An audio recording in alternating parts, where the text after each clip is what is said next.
So I didn't know how to start this, but I got yeah. Also credits need to be given. So Valesio gave me a suggestion that we start with the people who sent the smaller files.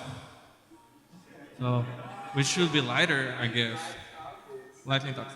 Yeah, and so consider it a reward for those of you who send small files. It's very good for me because then I don't spend a lot of my internet quota. So thank you. So all of you who are going to give lightning talks, and people ask me to tell them the order. So I don't know the names of the person who sent this file. So please have a look, all of you.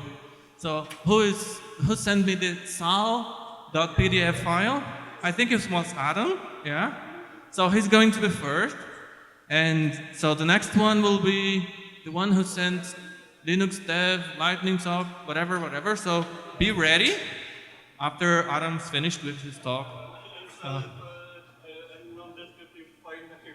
Yeah, okay, so just before you get started, instruction for all of you, it's going to, all lightning talks will have 5 minutes, so just 5 minutes is pretty quick. We'll have Valesio here, he'll show you one, when 1 minute is, 1 minute before the end, he'll show you, and then we'll shake our hands for you to stop, okay? So Adam, thank you very much. You're the first. You can, all of you can click here and it will open. Double click. Yeah. I think if you press F5 here, yeah, there you go.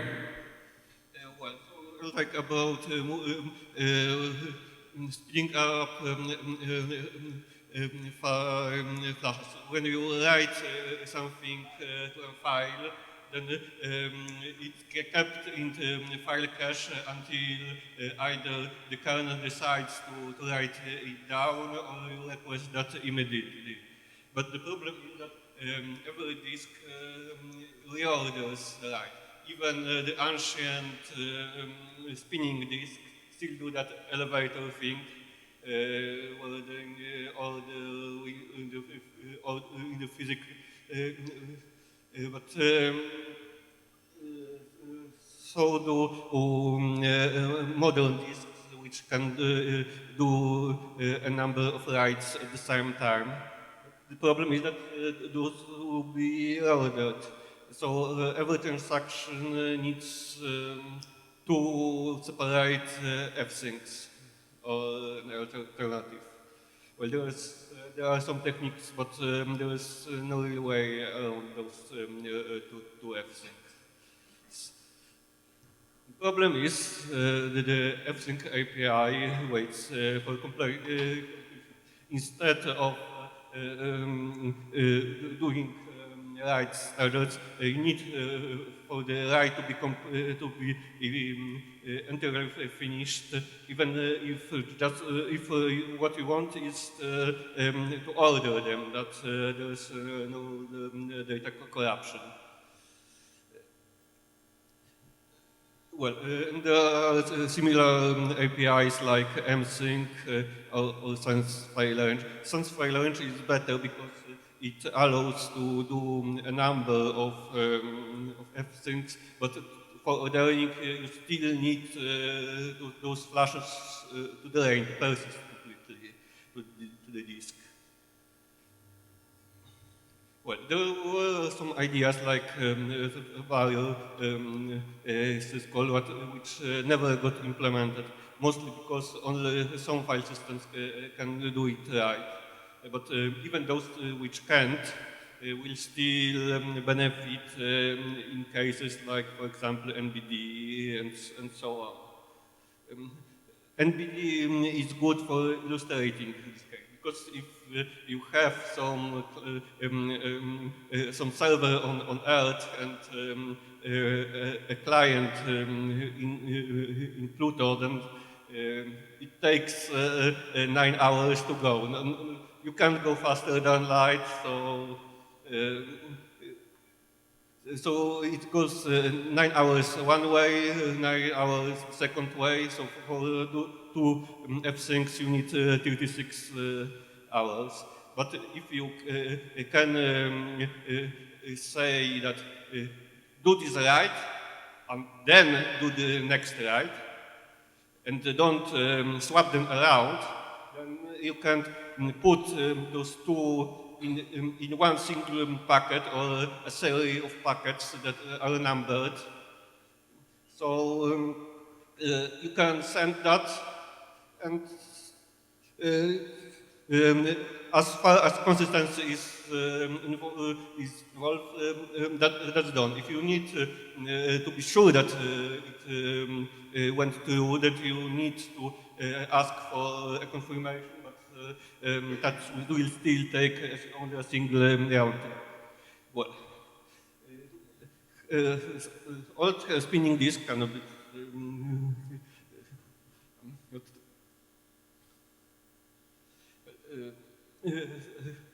SSDs do the part of the writes because they have a battery, but they flash it to. But you still need to do the syscall, send the whole page, wait for the CI to complete, and so on. But with NVDIMS, that you can avoid syscalls because there are some instructions that you tell the processor to flush this, in this cache line, then you do a store fence. And the fence don't wait. The processor is free to do next things because it already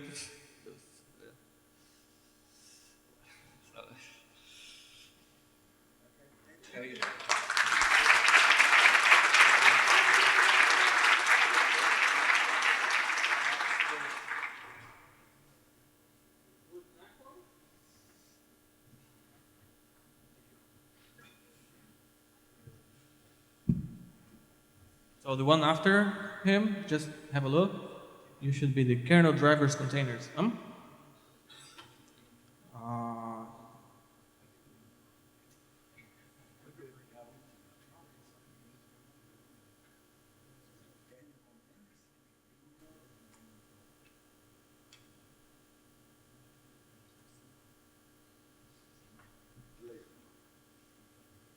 Hi, good afternoon. I'm Lucas, and I'm going to talk a little bit about kernel modules in the context of containers. Me and my colleague from work, we would like to present like him first and then me after, because he's going to talk about how to compile kernel modules on containers, and I'm going to talk a little bit about how to load kernel modules on containers. So that would make more sense for him to present first, but that's no problem. He's going to present right next to me.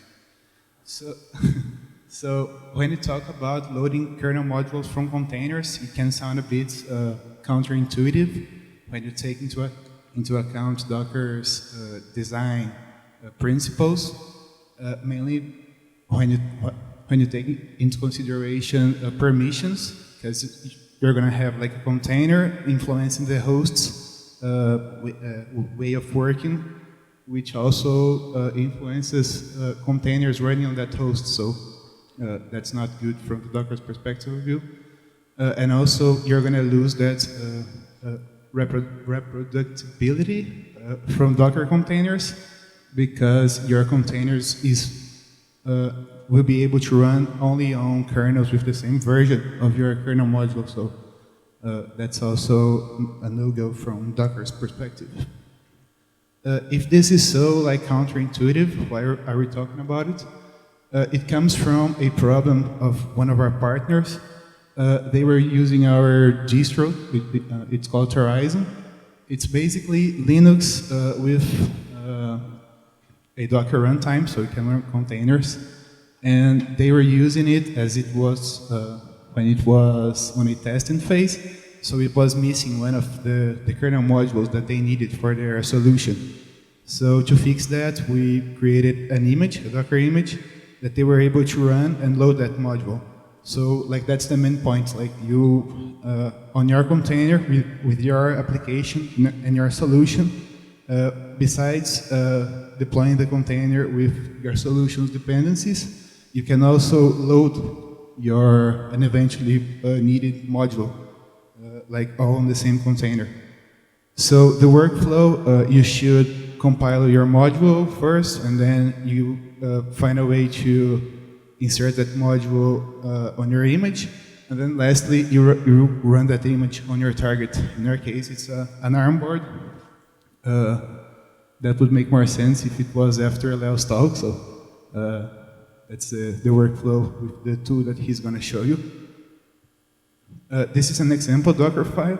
So we go from an ARM image, we have some environment variables, and some dependencies, and you also need to put your solution stuff on the Docker file, and then lastly you load the module. You can use both modprobe or insmod. The Docker files are really similar. To run your container, the only thing you need to watch out for is to add the capability sys underline module that makes it possible for your container to load and unload kernel modules and drivers.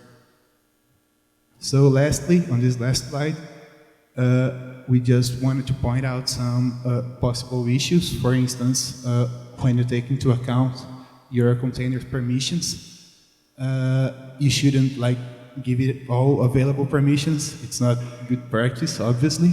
So you have to add the capability sys module to load and unload modules. And also you should be adding your capabilities as needed, for instance, mknode, if you're working with device drivers. And we also took into account the bind mounts you're going to need, the shared folders.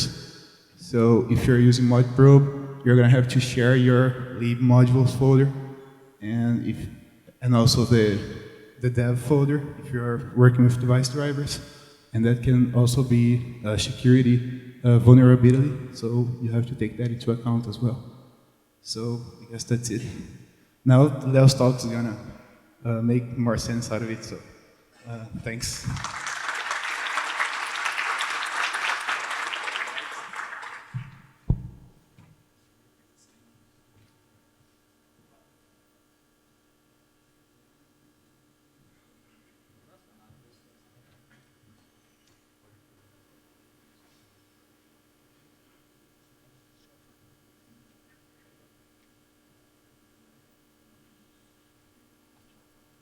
So imagine that first you have to compile the kernel modules for loading them in from a container, and this lecture is about how to do that, but thinking about development workflow. So the main objective is to have an easy environment and setup for doing native or cross compile of the kernel and modules, and to use existing tools, an existing tool chain, existing Docker images, things like that. And that's good because then you keep the environment isolated, so you don't mess up with your host, and it's easily reproducible. Basically, the container used to build the kernel module, it doesn't have the source code, so you bind mount that directory and you use a pre-configured toolchain, but that can be fine-tuned if you need.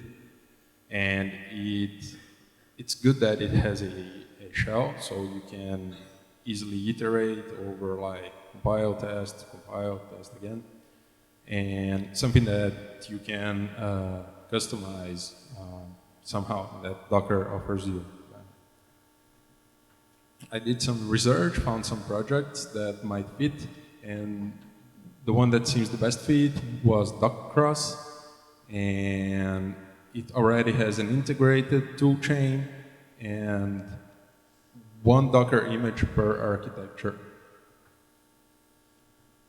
So it's easy to use, it's easy to get into the shell, and you can do customization per project. So You don't have to modify Docker files or recompile the original Docker files for that. And it already has some make variables for cross-compiling the kernel, and also has a mechanism for keeping your Docker cross images up to date. And it seems to be a very active project, so it has very commits very often and gets some pull requests often. I found that would be good. And how that's done? So basically, you can generate your image or extend the original image, but you don't need to. And you set up a directory structure for doing the compilation. And basically, you don't call like docker run and the parameters. It already has a script to do that. So you just have to do doc_cross/architecture, and you do make, or you do, or you enter the bash and do it interactively. That's kind of how it looks like when you're inside the kernel. It's plain simple way of compiling. So everything is abstracted. And for loading the module, you do that outside of this bash environment, either outside of the container or you send the modules to the target. And I think it was a nice, because of this lecture, I found myself, like contributing to an open source project for the first time. So it was very tiny, but it was really good that this conference pushed me towards doing something nice for the community.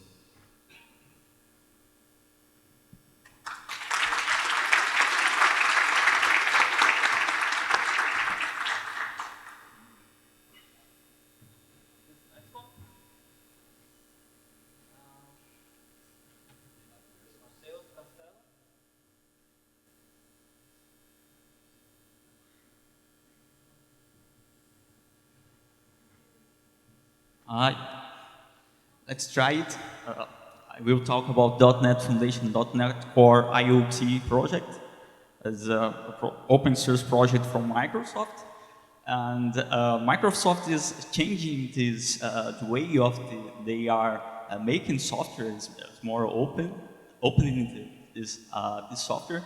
And the .NET Core is a great project about it, and have this .NET Core IoT project that I am a contributor. So I contribute with some device bytes and GPIO stuff to work with multiple GPIO banks in the Linux using the libgpio.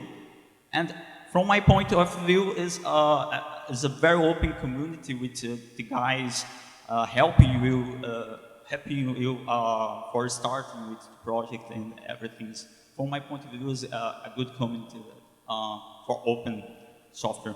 So you can use the .NET Core in embedded devices, and for IoT applications, you can use the .NET Core in the cloud with Linux.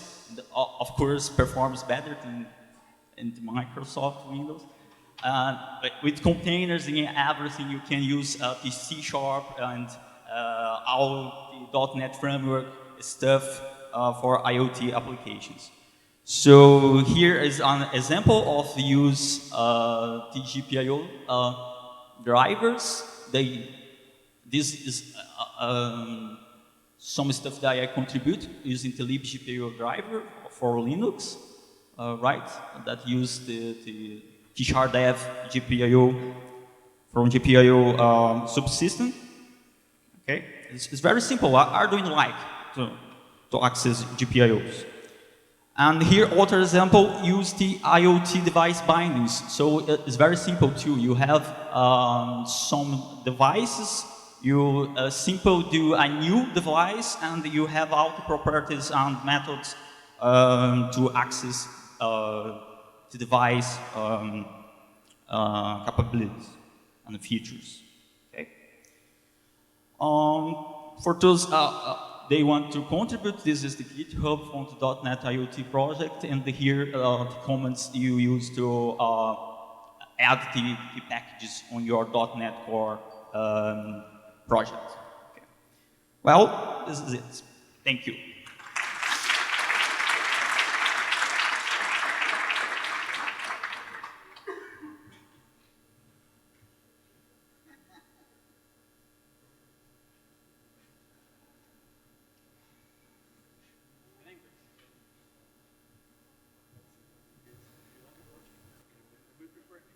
Okay, okay.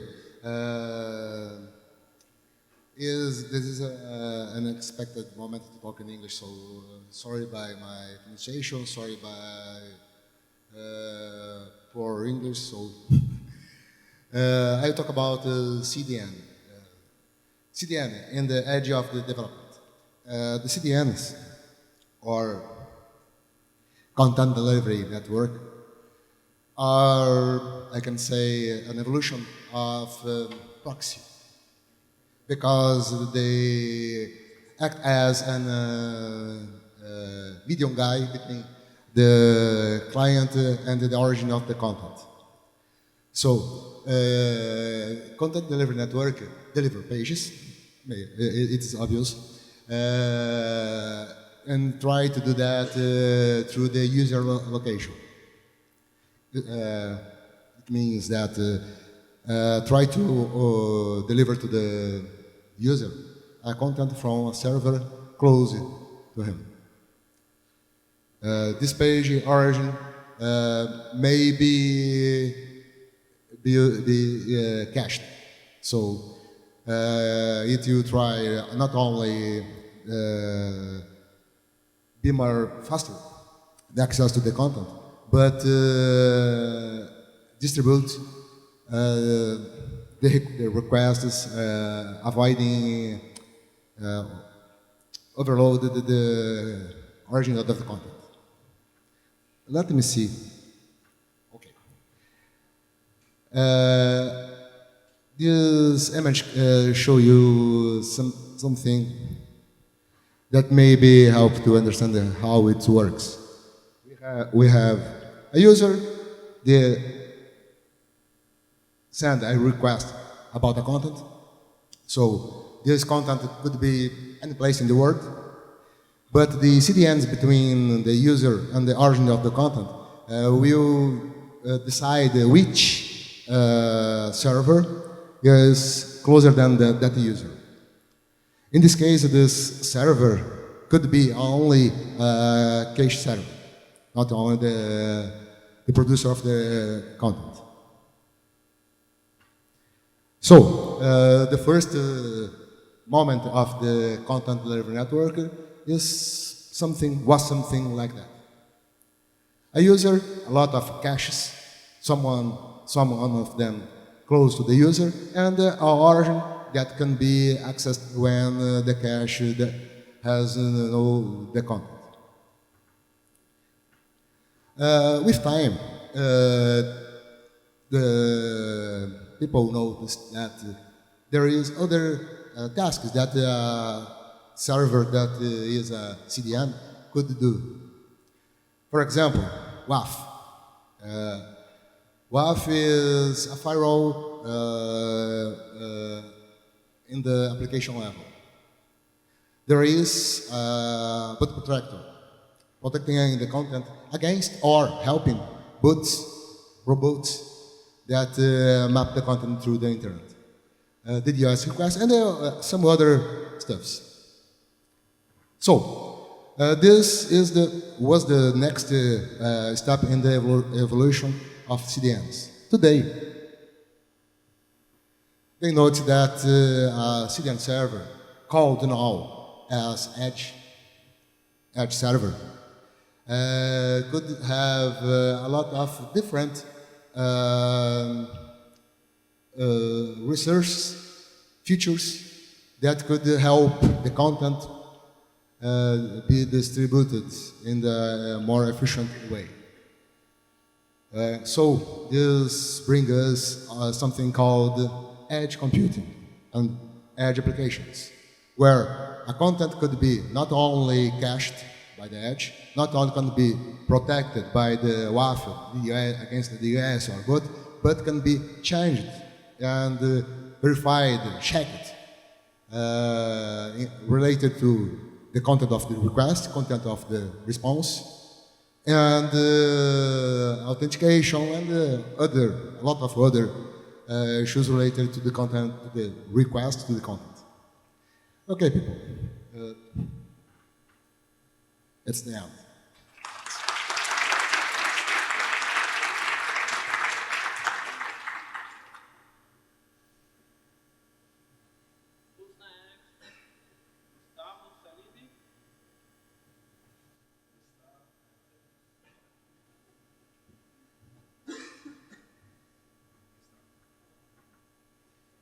Good afternoon. My name is Gustavo. I'm a student at University of Campinas, Unicamp, and I'm here to show you a little of our work in the Unicamp Open Power Lab.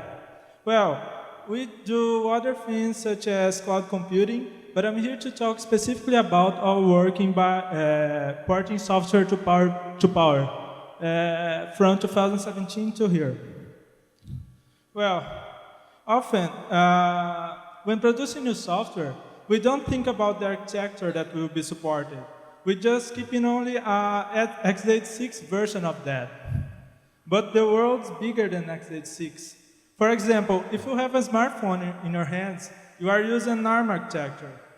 Cloud computing often use other architectures, and we are an example of that. We have a power public cloud. The three most powerful computers in the world don't use x86. The first one and the second one use Power 9, and the third one uses XW26010. And even personal computers. Apple have been announcing that in 2020 they should change the architecture again. So as you can see, architectures change. But fortunately, developing on multiple architecture is not a costly process. Usually it only takes a few minor modifications to the scripts that generate the executables, which is even easier when working with continuous integration tools, which is widely used in open source communities. So with this in mind, we started our work by trying to evangelize open source communities that didn't have power support and that we have some demand for. In order to do this, we tried to work with them offering virtual machines and even trying to modify the necessary code and contribute with pull requests. However, convince developers to make their software available to a new architecture is not always easy. Medium-sized or larger projects usually have a big list of outstanding issues and can hardly answer our requests in a timely manner. In addition, there may be rules for contribution that can make our work unfeasible. So, in order to solve this problem, we developed a new way of work that has given us efficiency in attend the demands that arise from power. Well, we create and maintain parallel CI process to the original repositories, building and making available the power files by our own. And to do that, we use tools such as Jenkins integrated with our Power Cloud, Mini Cloud, and Travis CI integrated with GitHub due its practicality to run directly in front of the browser without any installation. And we also have a FTP server to make this file available to the public. This is our current projects. As you can see, there are some big projects as Docker or Grafana. And seeking to better meet the demands of softwares that arise for power, we are also providing today the possibilities of requests, and to do that, of requests for open source software to be made available in Power. And to do that, you just need to access this link, and in this same link you can get more information about our work in the Unicamp Open Power Lab. And this is it. Thank you.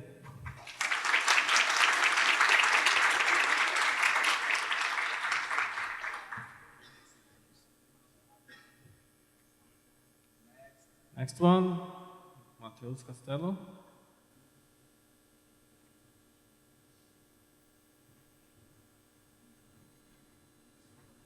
Microsoft again?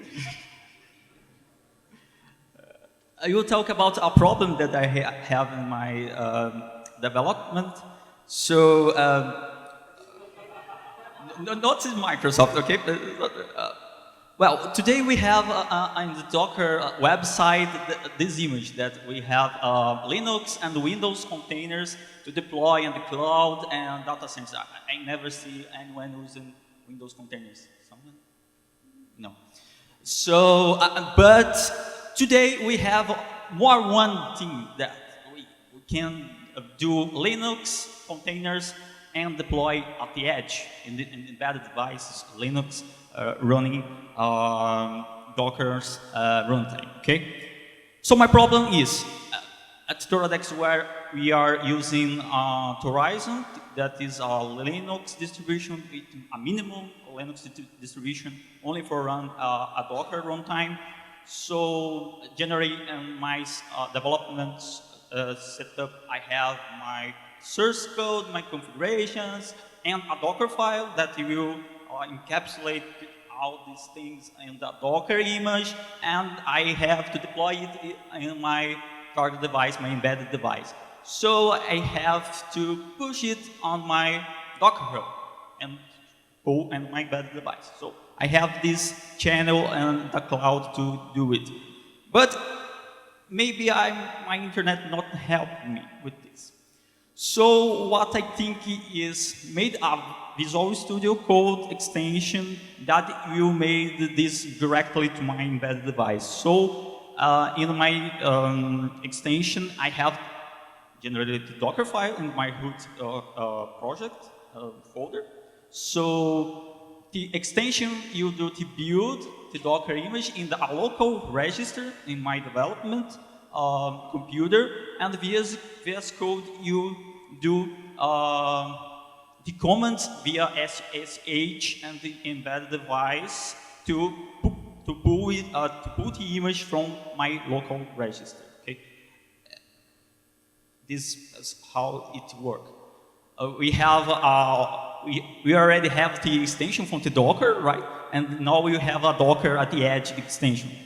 So they search on the network for all devices, and the devices that have a Docker runtime, they will list all the images and containers that the device have. So you can, in this device, you have the option to build and push. Then the extension will build the Docker file in the root of the source code folder, okay? And we'll build the image, pack the image, and we'll push, pull the image and the embedded device. Okay. Now you can see at the top of the image, the embedded device. At the embedded device, my image from my local register pulled in the embedded device. So this helped me to speed up the development process to test in the embedded device, making this directly to my embedded device without pass to the Docker hub. Okay.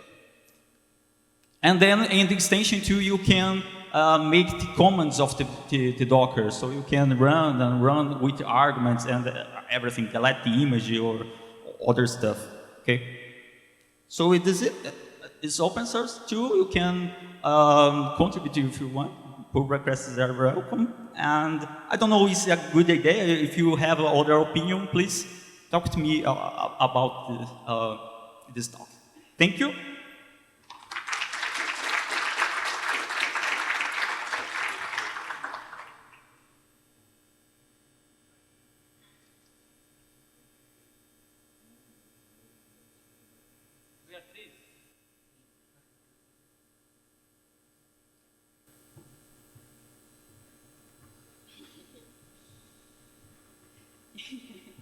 Olá, so sorry, but my like talking Portuguese. Então, olá, meu nome é Beatriz Carvalho e eu decidi fazer meu mestrado em Kernel Linux e agora? Então, eu sou formada em Engenharia de Computação pela Unipampa, no Rio Grande do Sul. Lá eu tive a oportunidade de participar em vários eventos de software livre e até ajudar a organizar o Linux na minha universidade. E quando eu vim para Campinas, eu comecei meu mestrado, na verdade, primeiramente em 2017, tive o primeiro contato com o Kernel Linux através do LK Camp. Só que nessa época eu estava em outro assunto, então eu resolvi não me aprofundar no assunto, né, porque eu tinha que trabalhar em outra coisa.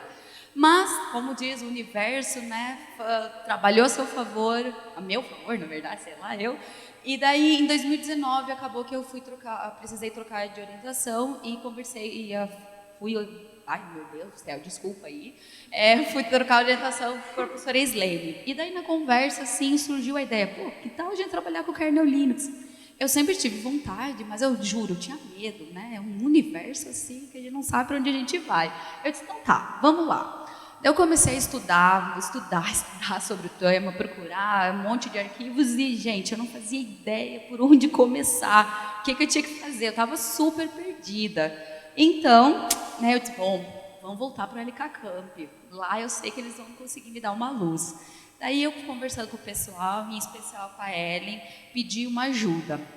Foi aí que eu comecei a entrar para esse universo da comunidade, assim, do software livre. E isso é uma coisa que cada dia tem me impressionado muito com esse senso, onde as pessoas, essa disponibilidade das pessoas em tentar te ajudar. Porque, por exemplo, a Ellen me indicou a professora Julia Lauen, da Ilha, na França, sobre se ela podia me ajudar. Ela prontamente me respondeu com vários papers que eu tinha que estudar, mas também me respondeu com contato de outras pessoas que elas também poderiam me ajudar. E assim foi uma corrente, eu entrava em contato com essas pessoas, mais coisas para estudar, mas mais contato para eu perguntar. Então, com isso, assim, foi que estudei um monte, mas, assim, mesmo tendo um monte de coisa para estudar, eu comecei a sentir que eu fazia parte de uma comunidade. E que eu sabia que mesmo eu tendo dificuldade para trabalhar, para estudar, essa comunidade ia me ajudar, eu ia perguntar, eles iam me socorrer. E com isso eu espero conseguir fazer um bom trabalho. Então, depois de várias conversas, eu estou com 2 ideias de temas, né? Que uma seria essa questão de que existe algumas inclusões de estruturas necessárias em headers files. E então, seria buscar no Linux, né, na estrutura do Linux, essas estruturas e dar uma melhorada no código e assim a gente vê se a gente consegue melhorar ele no desempenho, tentar, né, porque só quem compila um kernel sabe como é difícil. Então, a gente quer tentar melhorar o desempenho dele fazendo essa limpeza. Outra ideia de tema seria trabalhar com o Real-Time Scheduler, né? Só que na parte do real-time, existe 2 escolas, né? Que seria a galera que desenvolve software, que é a RT, um deles, e a galera que desenvolve as fórmulas, olha que eu estou tentando fugir daquelas fórmulas, estou tentando. Só que uma coisa também que é possível a gente ver é que existe um abismo entre a questão da teoria e a questão do desenvolvimento. Isso em quase todas as áreas do kernel, assim, do desenvolvimento de software livre, né? Então, para trabalhar no RT, o que poderia ser feito, por exemplo, a gente entender o código e daí tentar explicar o comportamento e transformar em variáveis, e daí chegar naquelas equações, ou ao contrário, pegar aquelas equações e transformar no código e ver se aplica no Linux. Então, ainda estou decidindo. E agora, né? Então, qual é a minha situação? Eu juro que quando eu me inscrevi para cá, eu achei que eu já ia ter meu tema. Infelizmente, não cheguei nem perto disso. Mas já tenho 2. Olha a evolução. Mas o que eu pude perceber é que eu tive múltiplas possibilidades de poder estudar, pude ter todo esse contato. Eu sei que eu vou ter que estudar muito, não? Então, a primeira coisa que eu já aprendi, o princípio básico é estude, mas a gente consegue. E eu espero, então, que na próxima vez eu já possa ter uma ideia melhor. E uma coisa que eu coloquei agora de último momento é que nesse trabalho todo eu acabei que eu estou criando um blog, né? O nome bem sugestivo, porque a ideia é eu colocar todas essas coisas que eu tenho estudado, todas essas dificuldades nesse blog e eu vou dar preferência para ser em português, para tentar trazer mais pessoas para esse mundo. Então, é isso. Muito obrigada pela atenção.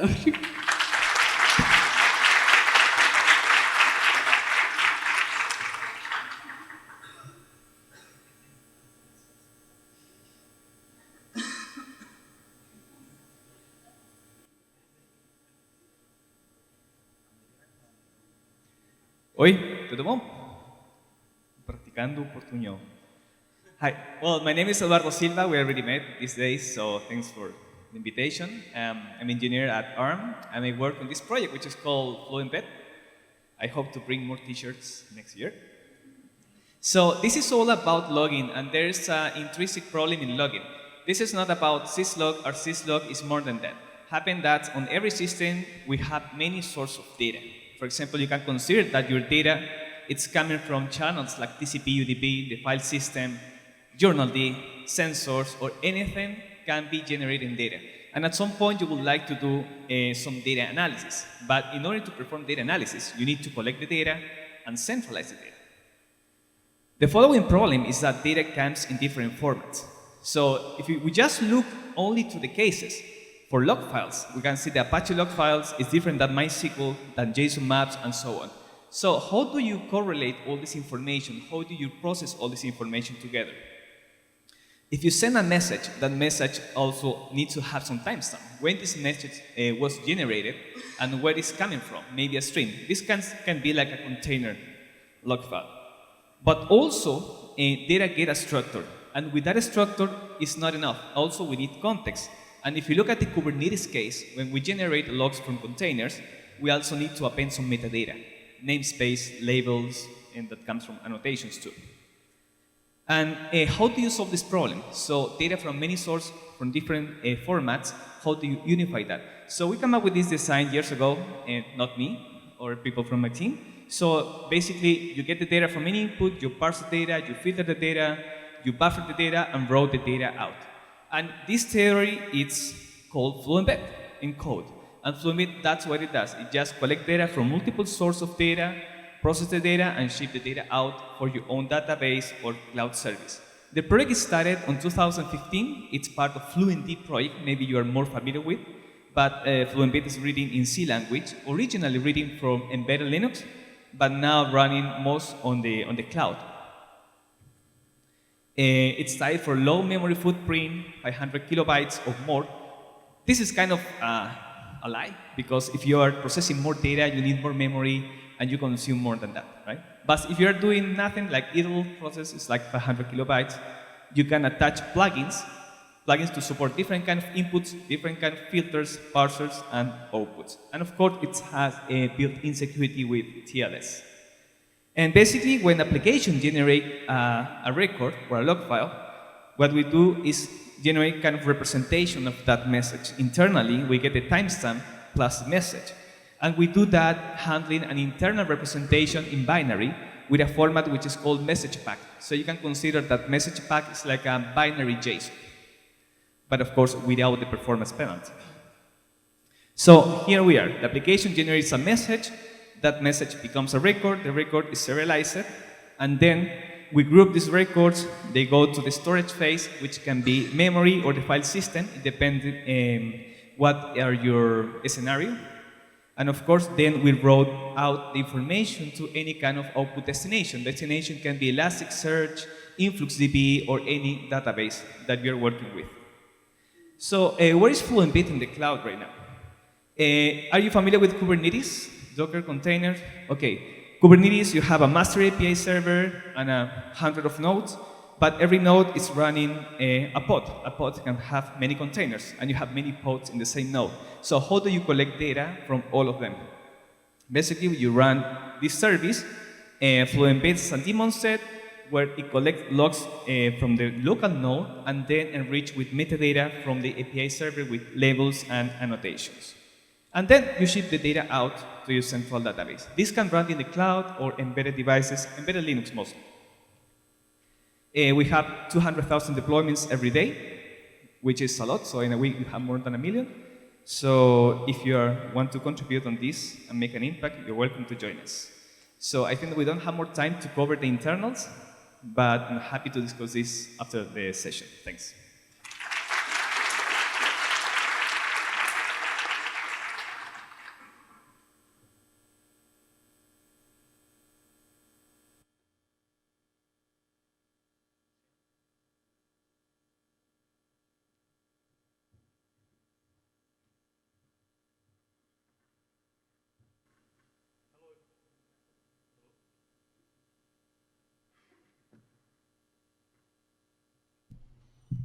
Hello. Hello, everyone. I am Luciano Zago, and I am studying computer engineering at Unicamp. And today I will talk about mini-cloud project carried out in partnership between Unicamp and IBM, which are part of the Open Power Foundation. Mini-cloud is a free public cloud hosted at Unicamp, and it provides free access to power virtual machines that can be used for development, testing, or migration of applications to power. The partnership between Unicamp and IBM has lasted more than 15 years, and the mini-cloud project is already 5 years online. In the beginning, in 2014, mini-cloud offered manually created virtual machines, but as the service grew, it became necessary to implement a more autonomous solution. So now we use OpenStack, a free software cloud operating system that allows users to create and destroy their own virtual machines. Our team is formed by Unicamp students and professors together with IBMers. Mini-cloud was used already for more than 20 free software projects for testing in development, and which are among the GCC, glibc, LLVM, Debian, and FreeBSD. And one interesting project that already used mini-cloud was Mono. And they used our VMs for years, and they could buy their own machines to the project. So I think it was a great help for them this year. Our infrastructure is comprised only of Power machines, and we currently have 5 Power 8 and 2 Power 9 servers, with a total of 576 vCPUs and 760 gigabytes RAM and 10 terabytes disk. Our base is running on Ubuntu, and OpenStack is running on top with KVM virtualization. The users can have these distros available like CentOS, Debian, Fedora, OpenSUSE, and Ubuntu. We have right now more than 330 instances, 150 active users, and we offer a service with 99% uptime. This is the map where the users came from, and I think Brazil is the location with more users, but there's users in the whole world, like USA, China, Russia, Europe. So, as our service is free and public, everyone can request their own access. So you can enter our website and fill out the request form, and you only have to give your name and email and describe your use purpose and describe the project that you want to work on. And if you are approved, you will receive a free account with 8 vCPUs and 10 gigabyte RAM that can be extended if needed. So that's it. You can access our website to have more information and this QR code for these slides. Thank you, everyone.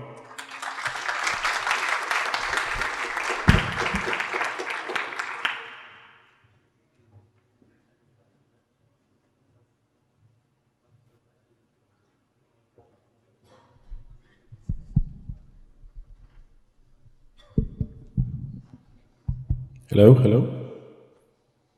Hello. Hello. Yeah, we are not going to talk about development, just community. Maybe it's the fun part. Yeah, hello. No, I'm on. You're on, yeah. Okay, so my name is Ariel, this is Eduardo. We came from Argentina, and we are the organizers of Nerdearla and Sys Army. And since we are community organizers and event organizers, we want to give a big round of applause to the organizers of this conference. Please, yeah. So basically, we started Sysadmin in 2012. We started doing the Sysadmin Appreciation Day party in Argentina in 2009. And basically, this is what we do. We get together, we have beers, we do nerdy stuff, we learn, and we have fun. Yeah, basically, we try to improve the experience of working on systems administration, in particular because systems administration amount of people that are in a company, just one person or two persons, instead of developers that are maybe 10 or 15. So we try to get together the infrastructure team among several companies just to improve our working experience and translate from this to this. So this is basically our mission, just move on from the being alone in the basement and come on and work in the community. So we get together once a month on the first Thursday of the month. So if you ever visit Buenos Aires, please ping us. That's the meetup link. We can have beers off Thursday. So if you come on any other date, we can arrange like a meetup or something. And we don't discuss, we discuss technology, but it's most like social gathering. We decided that it was more fun to talk about stuff than rather like do a meetup with presentations. We have some chapters around Argentina because people thought it was cool, so we didn't think that was going to work, and some people started doing that on Rosario, Mendoza, and Cordoba. Somebody from Mexico started doing this, and they're like growing the community there, and we have somebody from Cuba also, and it's great. And if somebody wants to start this here, we can share you all our knowledge and give you support, how to do that. And t-shirts. And t-shirts and swag and all that stuff. We have a company review site, so you can go like Glassdoor and write a review for the company you are working for, or you want to check some other company, their reputation, or what the people are saying about that. We have that. We also do a salary survey twice per year, so we can get like an average of how the industry is paying on Argentina and some Latin American places. We got some volunteers to translate that to Portuguese, so we can do it in Brazil too. We've done it in most of the Spanish-speaking Latin America. We'd love to have also the Portuguese part. We have a podcast because running the community. This isn't a metal band. This is like four guys, like people from IT.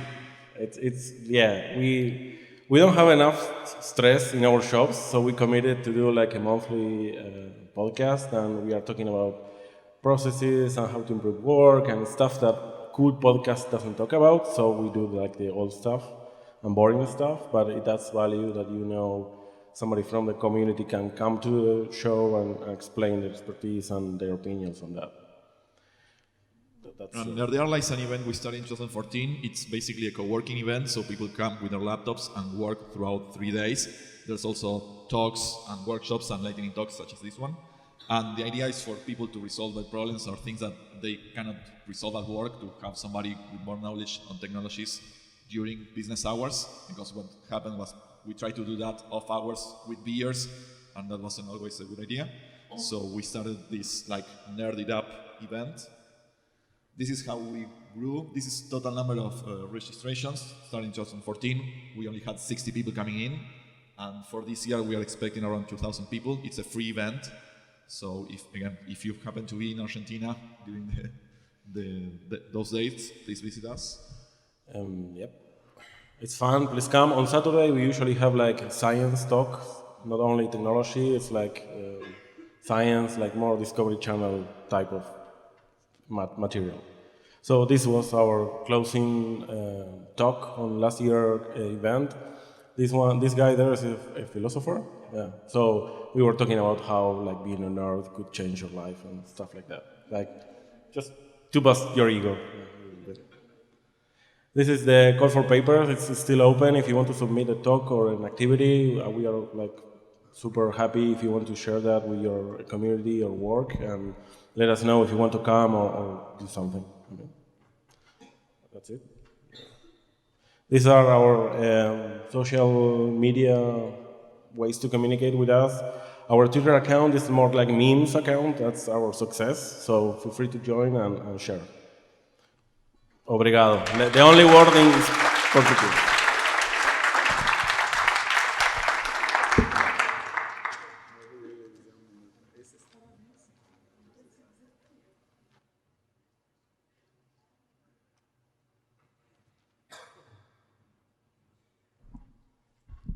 Hi guys, I'm Gustavo. Good afternoon.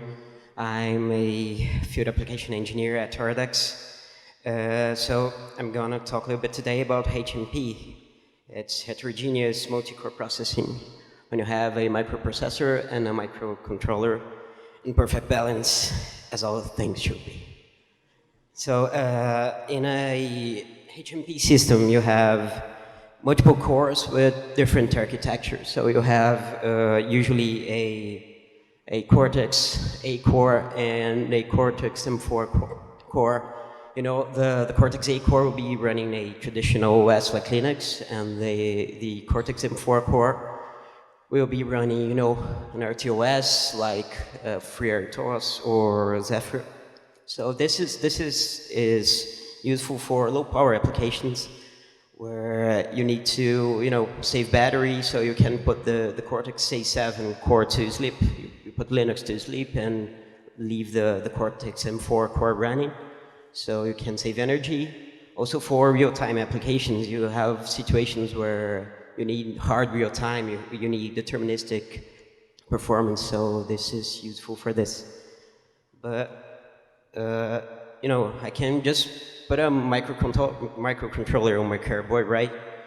Yeah, you do you, but there are some advantages in using a microcontroller integrated to your SoC.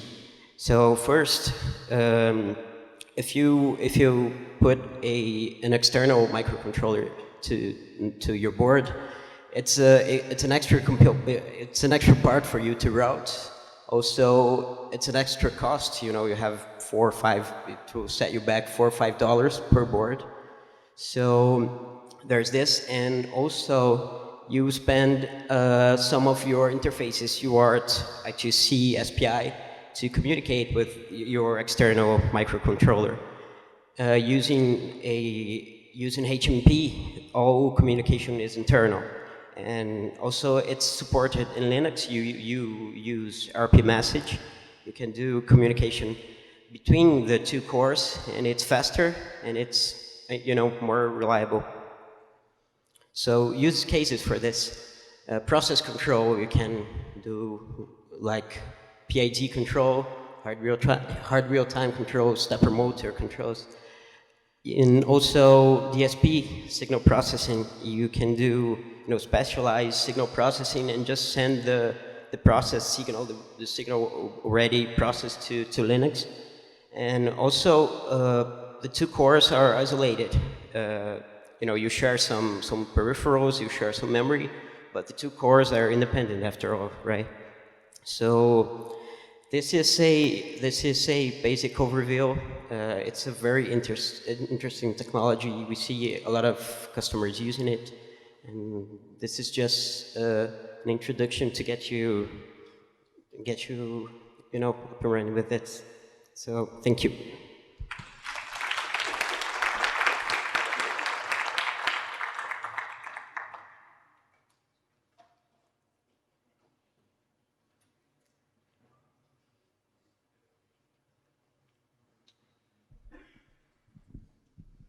Oi, gente, eu vou falar em português, tá bom? Eu sou a Ju Fernandes, sou influenciadora do Cloud Growth. Cloud Growth nasceu há 2 anos aqui em São Paulo e nasceu justamente pela necessidade de comunidades só para meninos, muitas necessidades só para meninos aqui em São Paulo. E aí, as meninas se sentem à vontade para falar de tecnologia no Cloud Growth. É tanto que a gente está com esteira de lista lá de palestras, e elas podem palestrar. Eu achei até estranho, porque pouquíssimas mulheres aqui hoje, e os nossos eventos, vocês podem ver aí, nós estamos na 18ª edição, e eu fiquei emocionada. A gente tem mais de 115 pessoas na lista de espera todo mês. E são 50 minutos para acabar as inscrições. É muito rápido. O que mais que eu posso falar sobre o Cloud Growth? Nasceu aqui, em São Paulo, se estendeu para o Rio de Janeiro, Belo Horizonte, Recife. Nós agora somos internacional, estamos em Bogotá, na Colômbia. Agosto, nós temos 4 estados do Brasil para expandir, e até dezembro temos 5 países. Então, meninas, sejam bem-vindas. O Código está aí para que vocês possam falar à vontade sobre tecnologia, e não só falamos sobre cloud, mas de todas as tecnologias. Ficam à vontade, espero vocês lá. Só um detalhe. Como é que passa? Quero, por favor. Só um detalhe. Esse último slide que eu levei para as meninas, eu apresentei a Beyoncé, Who Won the World, quem move o mundo são as mulheres. Nesse meetup, que foi o 18º, a gente chegou ao maior meetup de cloud do Brasil, por isso que eu coloquei a das mulheres. Com atualização em números, assim foi na terça-feira passada, hoje a gente está com 7.050 mulheres.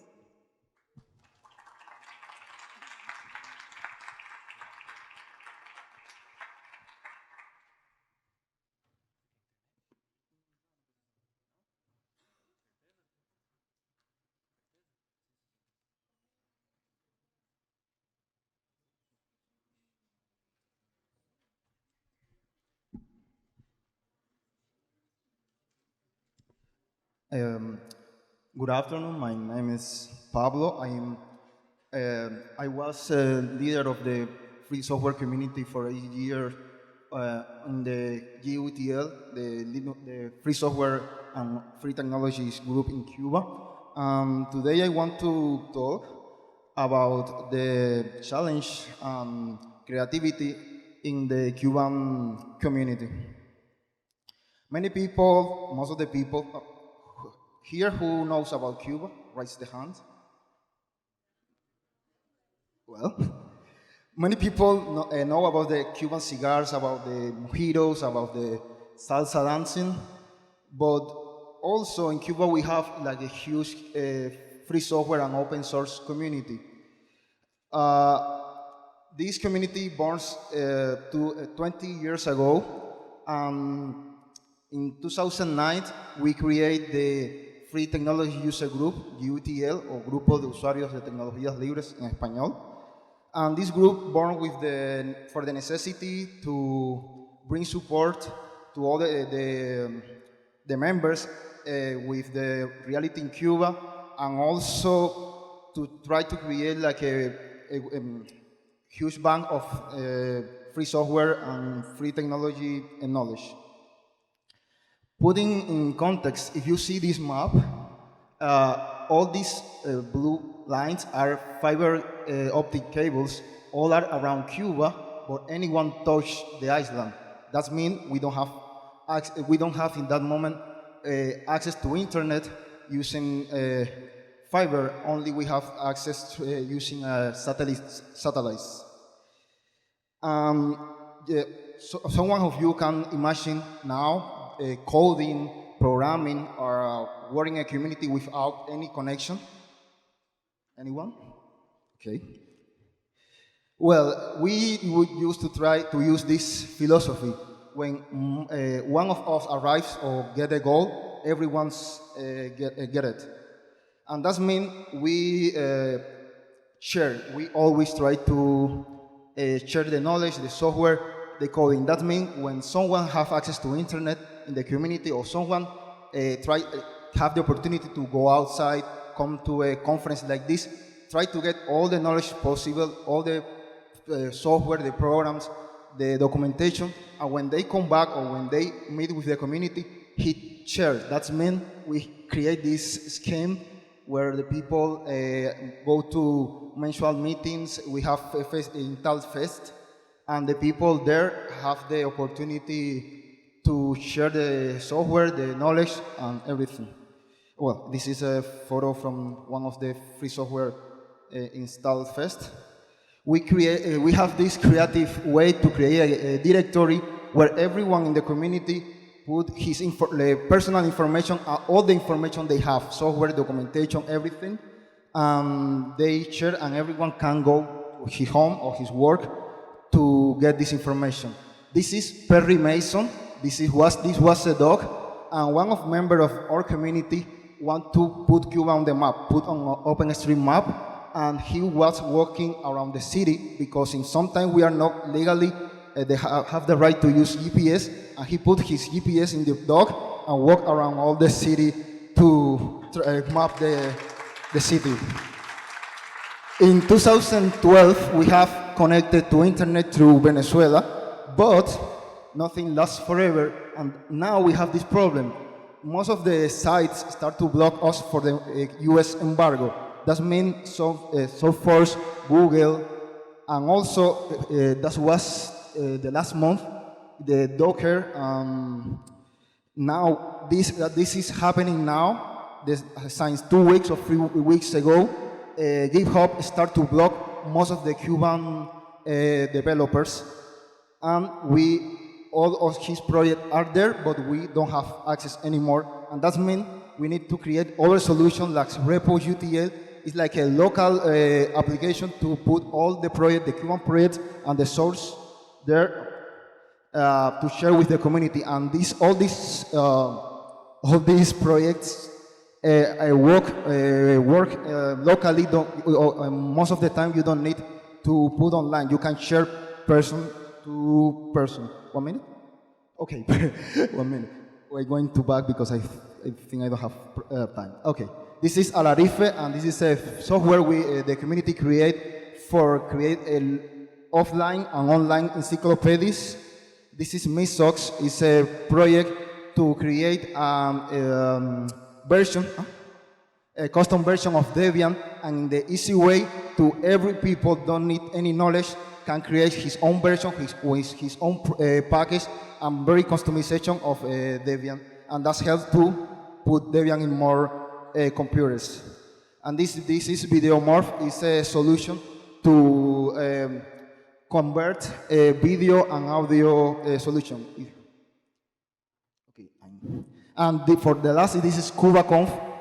We create this space to try to share knowledge between the Cuban community and the outside community, because most of the time Cubans not are allowed to visit other countries because they don't get visa to visit other countries. That means many people don't try to go an event and they don't able. I'm going to leave this information with all the talk, and we explain more in this URL. Thanks.